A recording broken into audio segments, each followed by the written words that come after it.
RMC, le grand after, l'instant Casar. Faites marrer le mec. Vous dites qu'il est lâche, il faut en avoir des coronets pour le tirer comme ça alors que tu joues à Ligue 2. Je dis respect. Il en a dans le froc.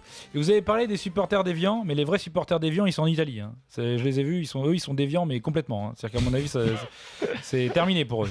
Ils sont pas très loin. Alors moi, j'ai bien écouté. Donc si j'ai bien compris, Alexandre Legrand à Valenciennes, Charles Martel à Lens et Mussolini à Metz, ils ont eu la folie des grandeurs. Et c'est vrai qu'ils ont mal fini. Tout ça, je l'ai vérifié sur Wikipédia. Ça marche. D'ailleurs, le mec, il met Sardou à l'entraînement. Il mettait rouge. Il va pouvoir mettre les villes de grande solitude, je pense. Ouais, remplacer les villes de grande solitude, ça va lui aller très bien.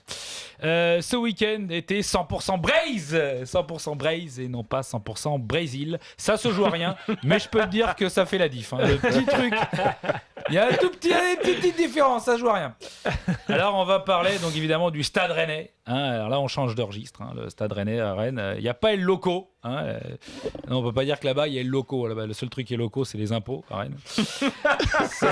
C'est assez calme.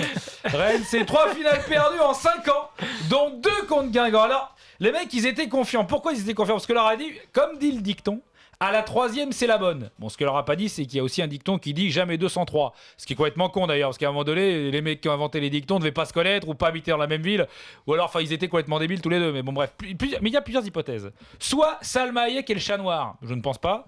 Soit c'est François Pinault, qui est noir, le pinot noir, ça n'a jamais été plutôt sympa. Donc, en général, c'est plutôt pas mal. Donc, je me demande, et où est le problème ?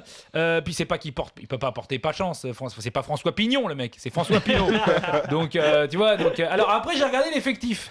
Et là, je me dis, bon, t'as Doucouré, il fait du centimètre haies. Pajot, c'est un marin. Ferré, c'est un chanteur mort. Et Romero, c'est un réalisateur de films d'horreur. Donc, en fait, si tu mets pas des joueurs de foot dans ton équipe, c'est un peu normal que ça marche pas.